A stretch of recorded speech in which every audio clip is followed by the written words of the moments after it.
各位网友大家好，欢迎来到包明说。这期话题我们说的是菲律宾的总统明确表态不希望美国介入中非领土争端。对于菲律宾总统马克思这次访华的成果，广大网友普遍关心两件事。一个是美国不断的挑唆菲律宾在南海的一些岛屿的主权方面与中国作对，马克思究竟如何表态？另一个是我国承诺对菲律宾的投资和各种基础设施建设项目，我国企业的利益能否得到保障？对于第一个问题南海主权，马克思在1月5号接受了中央电视台的采访，他明确的表态，菲律宾不希望美国介入中非领土争端，亚太的事亚太人自己解决，不希望域外的国家掺和。这就给中非解决领土争端的方式定下了基调。去年5月，马克思正式就任总统之后，美国政府不但派副总统哈里斯访问菲律宾，还派国防部长奥斯汀和国务卿布林肯等高官轮流造访菲律宾。每个人都公开宣称美国在南海岛屿主权问题上全面支持菲律宾，表示美国要当菲律宾的坚强后盾。同时美军还与菲律宾的军队举行了多场联合军事演习，还向菲律宾支援了一些船只和武器。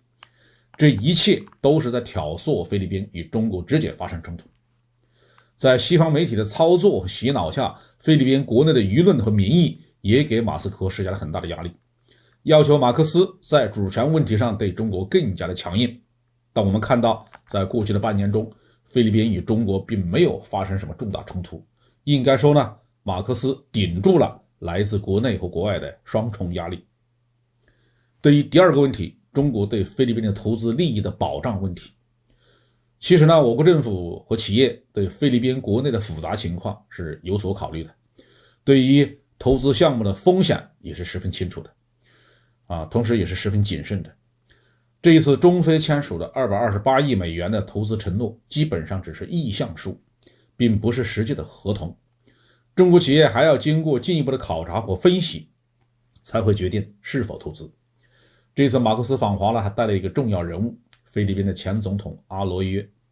他曾经在2001年到2010年间担任菲律宾总统，现在是马克思的主要外交政策顾问。在过去的20年中，特别是自从阿罗约担任总统以来，中非双边的贸易是稳步增长，中国已经成为菲律宾的最大贸易伙伴。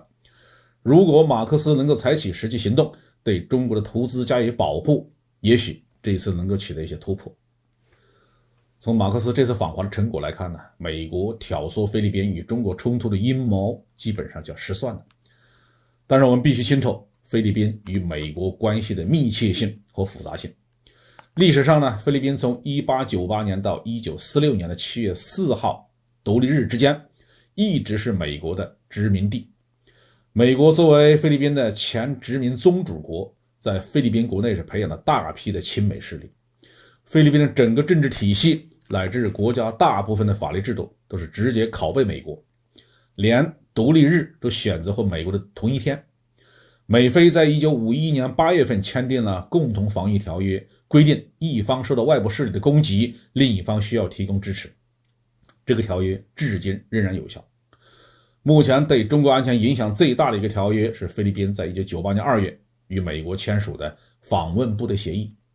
根据这个协议，美国海军能够在菲律宾的港口获得补给，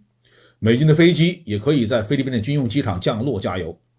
美军在南海及附近水域上空飞行的反潜机或侦察机经常在菲律宾的军用机场降落加油，这对中国南海的安全构成了直接的威胁。这次马克思访华，相信中国政府会对美菲加强防务合作协议表达我们的关切。根据这个协议，美国可以在菲律宾的军事基地内建设和运营供美军使用的设施，并轮换部队长期驻扎。目前美国的4个新基地感兴趣，正在考察对中国威胁最大的是苏比克湾海军基地。一旦美国海军舰队常驻苏比克湾，那么中国南海将面临着美军无穷无尽的骚扰。所以我们需要观察马克思回国以后会如何处理军事基地的问题，这也许会对中国对菲律宾投资的落实造成实质性的影响。这期话题我们就说到这里。